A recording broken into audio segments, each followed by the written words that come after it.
इस वक्त की बड़ी खबर का रुख कर लेते हैं। ऑक्सीजन कंसंट्रेटर्स के कालाबाजारी का मामला दिल्ली से इस वक्त की बड़ी खबर आ रही है। दिल्ली हाईकोर्ट ने 4 आरोपियों को जमानत दी है। तो दिल्ली से इस वक्त की बड़ी खबर, 50,000 के मुचलके पर छोड़ा गया है।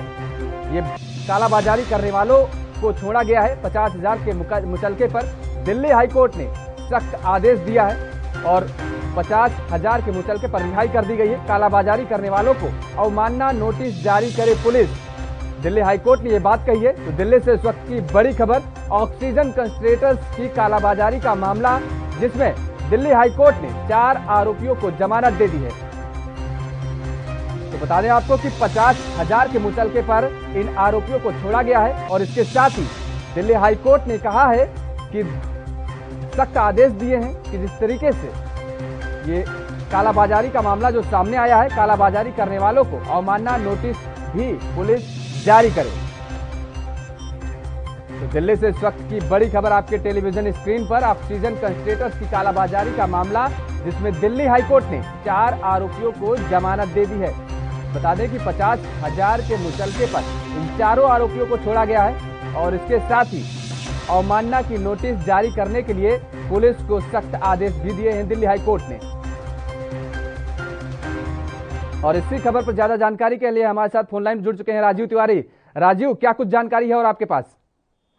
देखिए, बिल्कुल जिस तरीके से लगातार कहीं ना कहीं ऑक्सीजन की जो कालाबाजारी की जा रही थी, लगातार कहीं ना कहीं उसको रोकने के लिए दिल्ली पुलिस लगातार कोशिश करती नजर आती है और यहाँ तक कि एक्शन के नजर आ रही है। मगर जिस तरीके से साउथ दिल्ली के अंदर कह सकते हैं ऑक्सीजन कंसंट्रेटर मिले थे, तो उससे कहीं ना कहीं दिक्कतें जरूर आई थी, मगर कहीं ना कहीं कोशिश की गई थी कि उनको गिरफ्तारी की जाए। मगर जिस तरीके से अब कोर्ट के अंदर उनको बेल मिल गई है, यानी कि ऑक्सीजन कंसंट्रेटर में जो कालाबाजारी कर रहे थे उनको बेल मिल चुकी है, तो कहीं ना कहीं दिक्कतें जरूर आएंगी। मगर ये जरूर है कि दिल्ली सरकार कोशिश कर रही है और जिस तरीके से कोशिश है उससे कहीं ना कहीं लोगों को राहत जरूर मिली थी, क्योंकि जिस तरीके से इतने सारे ऑक्सीजन लगभग मिलना, लगभग 500 के करीब ऑक्सीजन कंसंट्रेटर मिलना, तो कहीं ना कहीं जनता के लिए कहीं ना फायदा था। मगर सरकारें कहीं ना कहीं कड़े कदम उठा रही थी और देखना होगा इस तरीके के कड़े कदम और कितने ज्यादा उठा सकते थे, क्योंकि दिल्ली पुलिस अभी तक लोगों की धरपकड़ करने के लिए बिल्कुल मुस्तैद है और लगातार कोशिश भी कर रही है कि जो लोग कालाबाजारी कर रहे हैं। चलिए, बहुत बहुत शुक्रिया राजू, तमाम सारी जानकारी के लिए। आप लगातार नजर बना रखिए, आपसे अपडेट लेते रहेंगे। तो दिल्ली से इस वक्त की बड़ी खबर है, कालाबाजारी करने वालों को अवमानना नोटिस जारी करने के लिए दिल्ली पुलिस को कहा गया है दिल्ली हाईकोर्ट द्वारा।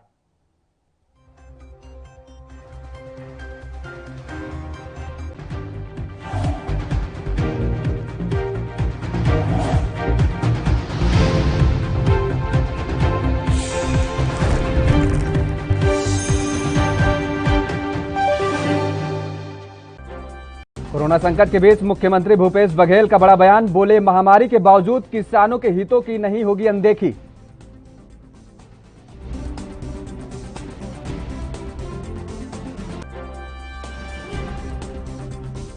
छत्तीसगढ़ में कोरोना से मामूली राहत के संकेत, राज्य में 63,000 टेस्ट पर 9,717 पॉजिटिव।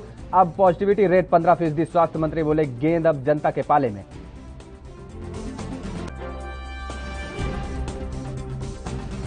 मध्य प्रदेश में कोरोना पर 25 दिन बाद थोड़ी राहत, सबसे कम 8,970 नए केस और 84 मौतें। 6 दिन बाद नए मरीजों से ज्यादा लोग स्वस्थ हुए, पॉजिटिविटी रेट 14% से कम पर आया।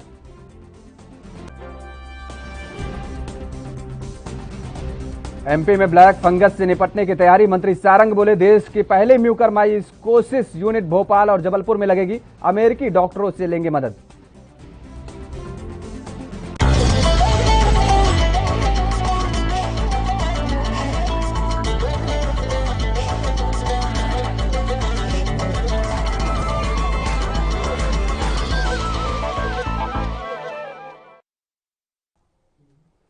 नमस्कार, स्वागत है आपका स्वर्णिम मध्य प्रदेश छत्तीसगढ़ में और मैं हूं आपके साथ योगेश पांडे। और सीधे आपको लिए चलते हैं मध्य प्रदेश, जहां मुख्यमंत्री अधिकारियों के साथ कोरोना मामले पर वीडियो कॉन्फ्रेंसिंग के जरिए चर्चा कर रहे हैं।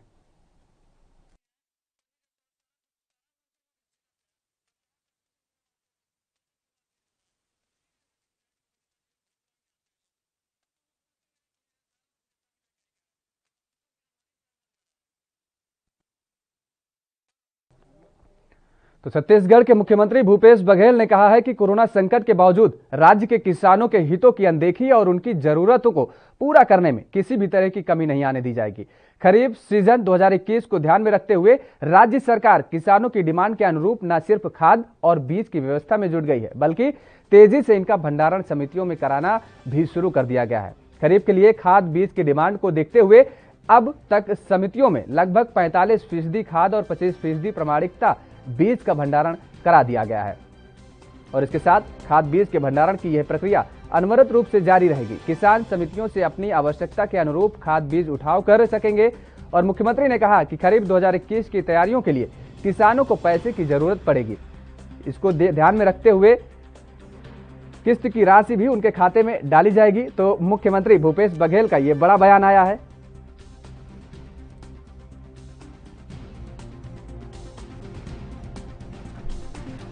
तो छत्तीसगढ़ के मुख्यमंत्री भूपेश बघेल ने कहा है कि कोरोना संकट के बावजूद राज्य के किसानों के हितों की अनदेखी और उनके जरूरतों को पूरा करने में किसी भी तरीके की कोई कमी नहीं आने दी जाएगी।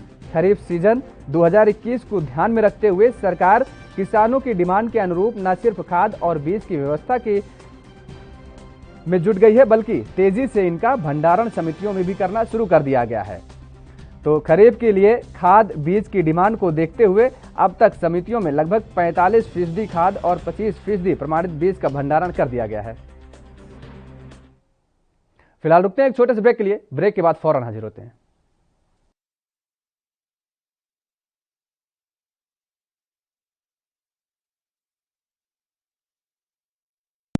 जेकर ਤੁਹਾਨੂੰ ਖੰਗ ਜ਼ੁਕਾਮ ਜਾਂ ਬੁਖਾਰ ਦੇ ਲੱਛਣ ਨਜ਼ਰ ਆਉਂਦੇ ਨੇ ਤਾਂ ਆਪਣਾ ਕੋਰੋਨਾ ਟੈਸਟ ਜ਼ਰੂਰ ਕਰਵਾਓ ਅਤੇ ਤੁਰੰਤ ਆਪਣਾ ਇਲਾਜ ਕਰਵਾਓ। टीका लगाओ, परिवार बचाओ। पंजाब सरकार ਵੱਲੋਂ जनहित ਵਿੱਚ जारी। राष्ट्र धर्म रात 8 बजे सिर्फ ANB न्यूज पर। क्या आप दुबले पतले कमजोर हैं? आपकी सेहत नहीं बनती, भूख कम लगती है, वजन नहीं बढ़ता? दरअसल मेन बात खाना पीना खाना नहीं है, मेन बात है खाया पिया लगना। और अगर खाया पिया लगेगा ही नहीं तो सेहत बनेगी कैसे? इसलिए हमारी संस्था सन्यासी आयुर्वेदा ने एक ऐसी दवा बनाई है जो कि आपके पाचन तंत्र को, आपके लीवर सिस्टम को ठीक करने का काम करती है, ताकि आप जो भी खाएं उसका पूरे का पूरा निचोड़ आपके शरीर को लगे, आपकी भूख बढ़े, खाया पिया सही से लगे, नया खून बने, हड्डियों में जान आए, वजन बढ़े, ताकत बढ़े, चेहरे पर नूर आए और आप मोटे तगड़े खूबसूरत पर्सनैलिटी के मालिक बन जाएं। यह दवा पूरी तरह से आयुर्वेदिक होती है। इसका शरीर पर कोई भी साइड इफेक्ट, कोई भी नुकसान या दुष्प्रभाव नहीं होता। लड़के लड़कियां दोनों इसका इस्तेमाल कर सकते हैं और पहले 15 दिन के अंदर ही आपको इसका असर महसूस हो जाएगा। सिर्फ 650 रुपए की पूरे 1 महीने की दवा होती है और आप इसे घर बैठे 01145454545 पर फोन करके दवा मंगवा सकते हैं।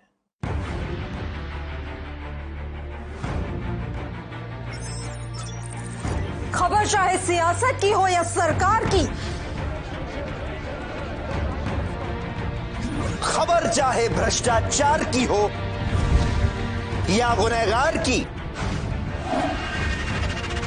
दिन भर में क्या रहा देश जगत का हाल, किस मुद्दे ने बनाई किसकी सरकार, रखते हैं हम सब पर नजर, पहुंचाते हैं हम हर खबर। हम हैं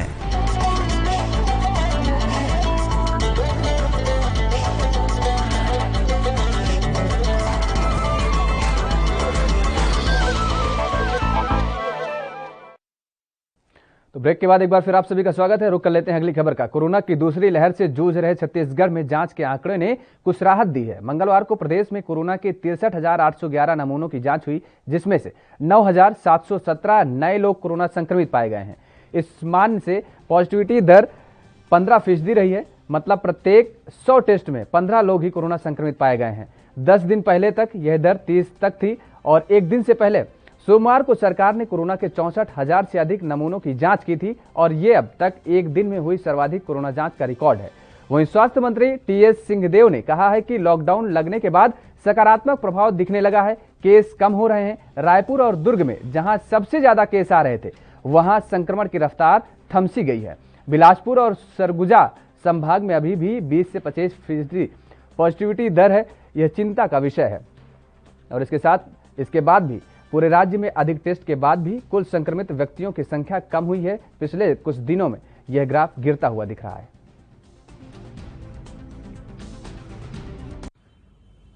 लॉकडाउन लगने के बाद उसका सकारात्मक प्रभाव भी दिख रहा है। केसेस कम होते हुए छत्तीसगढ़ में दिख रहे हैं। जहां सबसे ज्यादा केसेस पहले हो रहे थे रायपुर और दुर्ग संभाग में, वहां केसेस दब से गए हैं। कम प्रतिशत संक्रमण की जानकारी सामने आ रही है, फिर भी सचेत रहने की बात है। और बिलासपुर और सरगुजा संभाग में यहां अभी चिंता बनी हुई है। यहां संक्रमण का दर 20-25% से ऊपर चल रहा है, वहां चिंता बनी हुई है। लेकिन फिर भी पूरे राज्य में कुल संक्रमित व्यक्ति ज्यादा टेस्ट में भी कम सामने आ रहे हैं और दिन प्रतिदिन थोड़ा सा कम होते दिख रहा है ग्राफ। तो आने वाले दिनों में हम ये उम्मीद करते हैं कि लॉकडाउन में कुछ शिथिलता की स्थिति बन सकती है।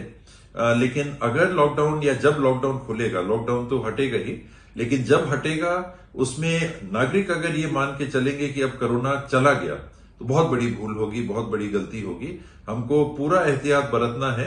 अभी बंदिशें हैं तो ये केवल मानना है कि घर से बाहर जाने को हमको मौका मिला है या छूट मिली है, लेकिन अपने व्यवहार में अगर हमने कमी की तो ये कब कोरोना बढ़ जाएगा और फिर शासन प्रशासन को मत सोचना पड़े कि अब लॉकडाउन फिर तो मत लगाना पड़े। तो ये लॉकडाउन ना लगे अब।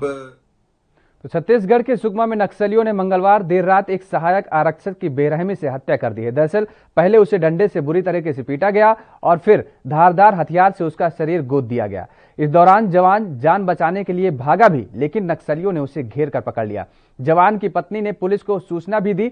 इससे पहले कि पुलिस मौके पर पहुंचती, नक्सली उसे मारकर भाग चुके थे। घटना दोरनापाल क्षेत्र की है। जानकारी के मुताबिक पेंटा गांव के पुजारी पारा निवासी सहायक आरक्षक Vetti Bhima special investigation branch में पदस्थ था और उसकी ड्यूटी जोरनापाल थाने में थी।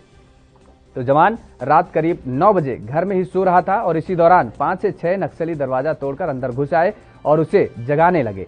इसी बीच वेट्टी भीमा खिड़की से कूदकर भागने लगा, लेकिन बाहर पहले से मौजूद नक्सलियों ने उसे घेर कर पकड़ लिया। इसके बाद जवान को नक्सली घर से कुछ दूरी पर एक पेड़ के नीचे लेकर पहुंचे। वहां डंडों से बुरी तरह पीटने के बाद धारदार हथियार से गोद कर हत्या कर दी। और इस दौरान वेट्टी भीमा की पत्नी वेट्टी सेंगा ने घटना की सूचना पुलिस को दी है। सूचना मिलने पर पुलिस के साथ सीआरपीएफ 150वीं बटालियन के जवान मौके पर पहुंच गए, लेकिन इससे पहले नक्सली उसे मारकर भाग चुके थे। 10 बजे रात को सोए थे। 5 लोग अंदर घुस के बीमा उठ गए, 2-3 बार उठाए। उसके बाद मैं उठ गई, फिर उठ के खिड़की तरफ से भाग गया। अच्छा, भागने की कोशिश किए थे? फिर उसके बाहर से और लोग थे, उन लोग पकड़े थे। मेरे को आधा लोग गाड़ी चाबी मांग के देखे, ट्रैक्टर का चाबी नहीं है वो। अच्छा, ट्रैक्टर का चाबी नक्सली मांगे थे?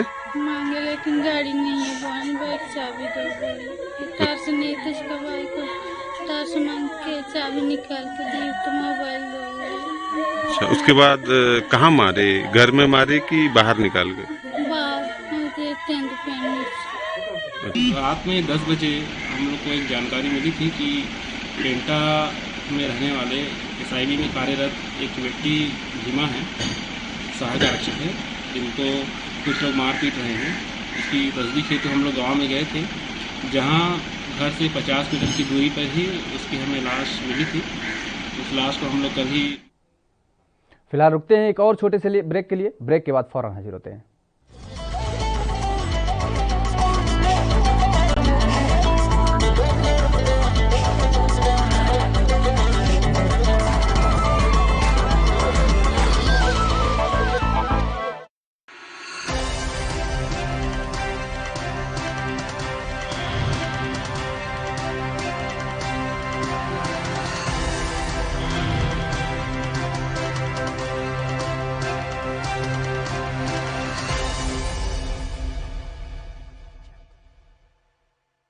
पंजाब दी कोरोना खिलाफ जंग जारी है, तुसी भी इस जंग च अपना हिस्सा पाओ। अगर ਆਪਾਂ ਨੇ ਆਪਣੇ ਪਰਿਵਾਰਾਂ ਨੂੰ ਬਚਾਉਣਾ ਹੈ, ਬੱਚਿਆਂ ਨੂੰ ਬਚਾਉਣਾ ਹੈ, ਆਪਣੇ ਹੋਰ ਬਜ਼ੁਰਗ ਨੇ ਉਹਦੇ ਵਿੱਚ ਘਰਾਂ ਦੇ ਵਿੱਚ ਉਹਨਾਂ ਨੂੰ ਬਚਾਉਣਾ ਹੈ, ਤਾਂ ਇੱਕੋ ਹੀ ਤਰੀਕਾ ਹੈ ਕਿ ਆਪਾਂ ਟੀਕੇ ਲਗਾਓ। कोविड वैक्सीन उपरांत ਤੁਹਾਨੂੰ ਹਲਕਾ ਜਿਹਾ ਬੁਖਾਰ ਆ ਸਕਦਾ ਹੈ, ਜਿਸ ਤੇ ਘਬਰਾਉਣ ਦੀ ਲੋੜ ਨਹੀਂ। मैं ਅੱਜ ਸੈਕੰਡ ਡੋਜ਼ ਲਵਾਈ ਹੈ, ਮੈਂ ਬਿਲਕੁਲ ਠੀਕ ਠਾਕ ਹਾਂ, ਮੈਨੂੰ ਕਿਸੇ ਕਿਸਮ ਦੀ ਕੋਈ ਤਕਲੀਫ ਨਹੀਂ। ਵੈਕਸੀਨ ਸੰਬੰਧੀ ਵਧੇਰੇ ਜਾਣਕਾਰੀ ਲਈ 104 ਹੈਲਪਲਾਈਨ ਤੇ ਕਾਲ ਕਰੋ। वैक्सीन लगाओ, परिवार बचाओ। ਕੋਵਿਡ-19 ਟੀਕਾਕਰਨ ਸੁਰੱਖਿਅਤ ਹੈ। ਆਪਣੇ ਨੇੜਲੇ ਸਰਕਾਰੀ ਅਤੇ ਪ੍ਰਾਈਵੇਟ ਟੀਕਾਕਰਨ ਕੇਂਦਰ ਦਾ ਪਤਾ ਲਾਉਣ ਲਈ www.cowin.gov.in/home ਤੇ ਲੌਗਇਨ ਕਰੋ ਅਤੇ ਟੀਕਾਕਰਨ ਨਾਲ ਜੁੜੇ ਨੰਬਰ, ਜਗ੍ਹਾ ਅਤੇ ਹੋਰ ਸੂਚਨਾਵਾਂ ਬਾਰੇ ਜਾਣਕਾਰੀ ਹਾਸਲ ਕਰੋ। टीका लगाओ, परिवार बचाओ। पंजाब सरकार ਵੱਲੋਂ जनहित ਵਿੱਚ जारी। ब्रेक के बाद आप सभी का स्वागत है। मध्य प्रदेश के लिए एक अच्छी खबर है। दरअसल मध्य प्रदेश में अब संक्रमितों की संख्या में लगातार कमी देखने को मिल रही है। पिछले 24 घंटों में 8,970 नए पॉजिटिव केस मिले हैं और ये पिछले 25 दिनों में सबसे कम है। वहीं 11 मई को 10,324 मरीजों को डिस्चार्ज किया गया है, जबकि 6 दिन बाद स्वस्थ होने वालों की संख्या नए संक्रमितों से ज्यादा है। लेकिन कोरोना से हो रही मौतों के आंकड़े में ज्यादा कमी नहीं आ रही है। प्रदेश में पिछले 14 घंटे में 84 लोगों की कोरोना से जान गई है और इसके साथ ही मौतों का कुल आंकड़ा 6,679 हो गया है। कोरोना से मई के 11 दिनों में 867 मौतें हो चुकी हैं। हालांकि पॉजिटिविटी रेट लगातार कम होता जा रहा है। 11 मई को यह 14 हो गया था, जो कि 10 मई को घटकर 15% दर्ज किया गया था, जो मई की शुरुआत में 25% तक पहुंच गया था। और सरकार को फोकस रतलाम में बढ़ रहे केस को लेकर है। मुख्यमंत्री शिवराज सिंह चौहान ने मंगलवार देर शाम कोरोना की समीक्षा बैठक में इसको लेकर चिंता भी जाहिर की थी। उन्होंने कलेक्टर को निर्देश दिए कि कोरोना के नियंत्रण के लिए उचित कदम उठाएं और अस्पतालों में बेड की संख्या बढ़ाने की जरूरत है तो इस पर भी काम करें। बता दें कि रतलाम में पॉजिटिविटी रेट 26% से ज्यादा है। पिछले 24 घंटे में यहां 5 मरीजों की मौत हुई है।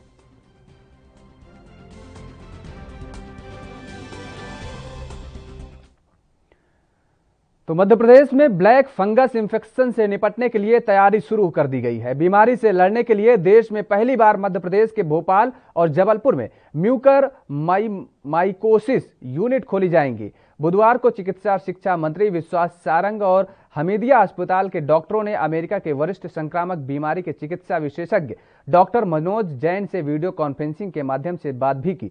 इसके बाद यह निर्णय लिया गया है। चर्चा के दौरान बीमारी के कारण फैलाव के आधार, प्राथमिक लक्षण की पहचान, इलाज और उपचार को लेकर के चर्चा की गई है। और इसी के साथ मंत्री सारंग ने बताया कि ब्लैक फंगस के बारे में आमजन व मरीजों में जागरूकता के प्रयास किए जा रहे हैं। उन्होंने बताया कि मध्य प्रदेश में देश के पहला म्यूकर यूनिट की स्थापना होगी। इससे पहले चरण में भोपाल और जबलपुर के मेडिकल कॉलेज में यूनिट बनेगी। सारंग ने कहा कि बीमारी की रोकथाम के लिए रोड मैप तैयार कर लिया गया है। ब्लैक फंगल इन्फेक्शन से पीड़ित कुछ मरीजों की सर्जरी कर इन्फेक्टेड अंगों को निकालना पड़ा है। इससे सबसे ज्यादा खतरा डायबिटीज के मरीजों को है। मध्य प्रदेश के इंदौर के थाना प्रभारी पर गिरी गाज में मारपीट के मामला सामने आया है। दरअसल पीड़ित के परिजनों का आरोप है कि उसे पुलिस चाने में बंद करके उसके साथ मारपीट की गई है। युवक को जंजीरों में जकड़कर मारा गया। इतना ही नहीं, परिजनों ने कहा कि उनकर 1 लाख रुपए की मांग भी की गई थी। वहीं फिलहाल पुलिस मामले की जांच में जुटी है।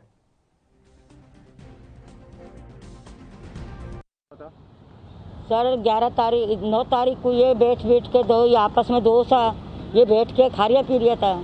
खाते पीते इनकी दारू पी रहा, इनके दो का आपस में झगड़ा हो गया तो ये उसके दे आपस में देली भी हुई है इनके दो के। तो वह चलो वह भग के उसका घर आ गया और वह उधर भग गया। तो वह उसकी बीवी को लाकर रिपोर्ट डाल के चली गई को दोस्त, और या को मालूम पड़े को रिपोर्ट डाल दी तो वह भग के दूर चली गई। भाई था मेरे भाई, मतलब दोनों दोस्तों आपस में बैठ के पी खा रहे थे तो दोनों के आपस में झगड़े हो गए थे। झगड़े होने के बाद में वो मतलब भग गया वहाँ से, और उनकी वो जो दोस्त था उसकी वाइफ और वो यहाँ पे आके कंप्लेंट डाल के चले गए। उसको पता चला कंप्लेंट डाल गई तो वो भग गया। भगने के बाद में यहाँ से पुलिस वाले जाके उसको लेकर आ गए। लेकर आने के बाद में यहाँ पे उसको बहुत मारने के बाद में फिर सवेरे उसको इतना मारा कि मतलब सवेरे डर के मारे अंडरवेयर में वो यहाँ से हथकड़ी से भग गया। भगने के बाद में फिर वहाँ पे शंकरबाग छावनी से उसको वहाँ से ही पकड़ा। फिर वहाँ पे भी उसको बहुत मारा, मतलब मोगरी से मारा, पूरा घायल करके बेहोश करके फिर यहाँ पे लेके आए। फिर 3:30 बजे उसको होश आया। होश आने के बाद में फिर इनने मारा। फिर उसके पूरे नाखून पिंचिस से निकाल दिए, पूरी हथौड़ी उसका पूरे शरीर पे हथौड़ी उसमें मार किया। ये रुपए की डिमांड का तो कुछ नहीं है, क्योंकि जो वो इतना वो जो बता रहे हैं लाख रुपए, तो उसकी क्षमता ही नहीं है इतना करने की, तो ये तो असंभव सा है। बाकी जो सारे मामले हैं उस पर जो CSP आज़ाद नगर हैं नन्नी शर्मा, उनको हमने जांच दी है, वो पूरे तथ्यों को वेरीफाई कर रही हैं CCTV फुटेज। तो छत्तीसगढ़ में भारतीय कम्युनिस्ट पार्टी के एक नेता से मिले पत्र से पता लगा है कि यहां लगभग 7 से 8 माओवादी कैडर कोविड-19 से मर चुके हैं और लगभग 15 से 20 अन्य गंभीर रूप से बीमार भी हैं। बस्तर महानिरीक्षक सुंदर राज ने बताया है कि आज बीजापुर में एक ऑपरेशन के दौरान माओवादी के एक कैडर द्वारा एक वरिष्ठ नेता को लिखे गए एक पत्र को जब्त कर लिया गया है।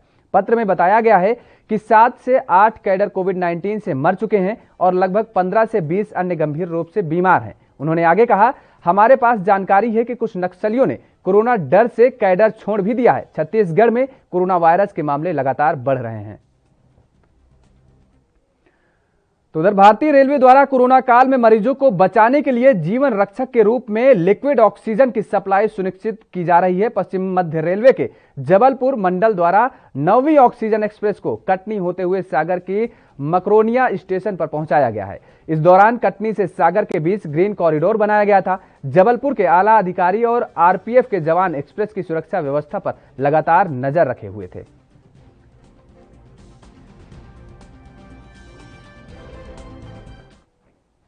तो मध्य प्रदेश के रीवा के लौर थाना क्षेत्र के अंतर्गत ढनगन गांव में विगत कुछ दिन पहले ग्राम पंचायत सरपंच की धांधली गिरी सामने आई थी।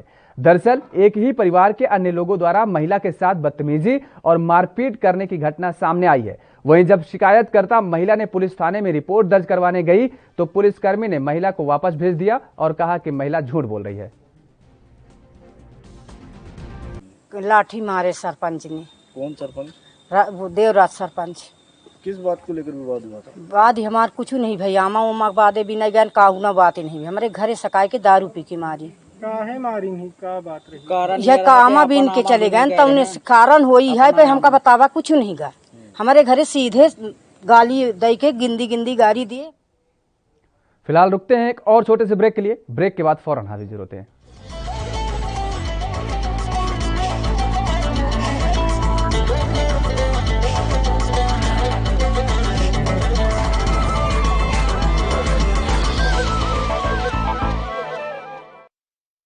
कोविड वैक्सीन बिल्कुल सुरक्षित है ਅਤੇ ਤੁਹਾਡੀ ਜਾਨ ਬਚਾ ਸਕਦੀ ਹੈ। टीका लगाओ, परिवार बचाओ। पंजाब सरकार ਵੱਲੋਂ जनहित ਵਿੱਚ जारी।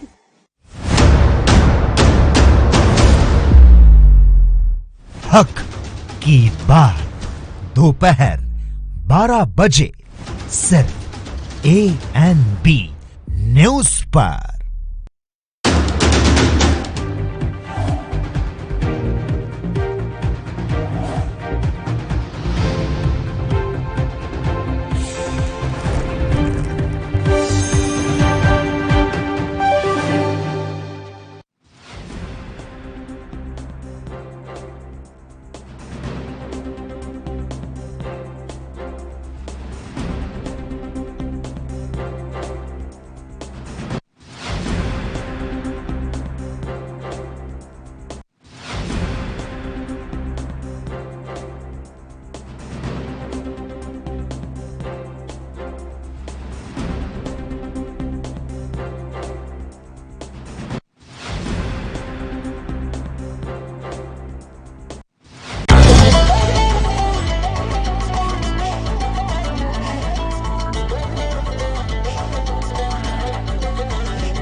ब्रेक के बाद एक बार फिर आप सभी का स्वागत है। रुक कर लेते हैं अगली खबर का। विधायक और संसदीय सचिव विकास उपाध्याय ने मुख्यमंत्री भूपेश बघेल के साथ हुई बैठक में वैक्सीनेशन और कोविड-19 के संबंध में कई महत्वपूर्ण सुझाव रखे हैं। मुख्यमंत्री की अध्यक्षता में मंत्रियों और विधायकों के साथ हुई इस बैठक में विकास उपाध्याय ने मुख्यमंत्री और प्रशासन को छत्तीसगढ़ में फैले कोविड के प्रभावी नियंत्रण में सफल होने के लिए धन्यवाद दिया है और इसके साथ ही उन्होंने 3 महत्वपूर्ण सुझाव भी दिए हैं। दरअसल आपको बता दें कि विकास उपाध्याय ने सुझावों में इस बात को लेकर चिंता व्यक्त की है कि शहरी क्षेत्रों में APL कार्डधारियों को वैक्सीनेशन के लिए वैक्सीन का कम कोटा मिलने की वजह से दिक्कतों का सामना करना पड़ रहा है। उन्होंने मोदी सरकार की छत्तीसगढ़ को वैक्सीन नहीं मुहैया कराने के नीति को राज्य के साथ सौतेला व्यवहार करार दिया है। विकास उपाध्याय ने सुझाव दिया है कि शहरी और ग्रामीण क्षेत्रों में रहने वाले लोगों को विभिन्न वर्गों में अलग अनुपात है, इसलिए छत्तीसगढ़ के नगर निगम के अंतर्गत रहने वाले एपीएल कार्ड धारियों के लिए वर्तमान वैक्सीनेशन अभियान में वैक्सीन आवंटन को बढ़ाने जाने की जरूरत है और उन्होंने शहरी क्षेत्रों में अंत्योदय और बीपीएल कार्ड धारियों की संख्या कम होने की वजह से एपीएल कार्ड धारियों के लिए वैक्सीन कोटा बढ़ाए जाने की वकालत भी की है। इसके साथ ही विकास उपाध्याय ने कोविड-19 मित्रों के लिए खूब चंद बघेल स्वास्थ्य बीमा योजना के अंतर्गत मिलने वाले लाभ के लिए दस्तावेज की प्रक्रिया 72 घंटे में पूरा करने के नियम को शिथिल करने की मांग की है। मुख्यमंत्री से चर्चा के दौरान विकास उपाध्याय ने फ्रंटलाइन वॉरियर की श्रेणी में बैंक कर्मी और मेडिकल स्टोर में काम करने वाले कर्मियों को भी शामिल करने की मांग मुख्यमंत्री के सामने रखी है।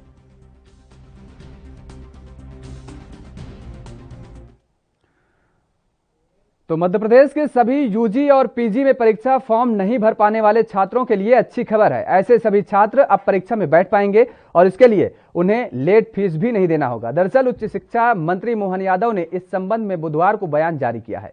उन्होंने वीडियो पोस्ट करते हुए कहा कि यूजी और पीजी के छात्र जो आगामी परीक्षा में बैठने वाले हैं, उनमें से कोई छात्र परीक्षा फॉर्म नहीं भर पाए हैं, लेट फीस होने के बाद भी परीक्षा फॉर्म नहीं भर पाए हैं, उन्हें हम एक और मौका देने जा रहे हैं। वे सभी छात्र अब 31 मई तक बिना कोई लेट फीस दिए परीक्षा फॉर्म भर सकेंगे। इससे सभी परीक्षा में बैठ सकेंगे। इसके साथ ही प्रदेश के सभी विश्वविद्यालय के सभी कुलपति भी समय सीमा में परीक्षा कार्यक्रम को लागू करें।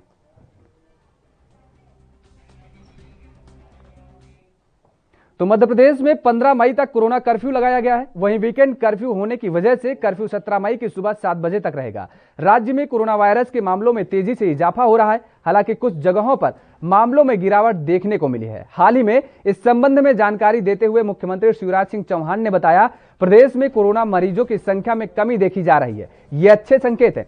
मुझे उम्मीद है कि हम जल्द ही बढ़ते मामलों को कंट्रोल कर लेंगे। उन्होंने जनता को संबोधित करते हुए कहा कि यह समय जागरूक बनने का है, एकजुट होकर कोरोना को हराने का है। मुझे खुशी है कि आप सभी हमारा साथ दे रहे हैं। उन्होंने कहा कि कोरोना संक्रमण गांव-गांव तक फैल रहा है। ऐसे में ग्रामीणों को भी जागरूक बनने की जरूरत है। भोपाल में लोग कोरोना कर्फ्यू का पालन करते दिखे। सड़कें सुनसान नजर आ रही हैं। वहीं प्रशासन भी लोगों को घर में रहने की अपील कर रहा है। एक अधिकारी ने बताया कि कोरोना संक्रमण से बचने के लिए घर में रहना आवश्यक है और लोगों से अपील है कि वे जरूरत पड़ने पर ही घर से बाहर निकलें और कोविड प्रोटोकॉल का पालन करें। उन्होंने आगे कहा कि कोरोना से लड़ने में यहां के लोग भी हमारी मदद कर रहे हैं और हमें उम्मीद है कि जल्द ही हम कोरोना के मामलों में कमी आएगी।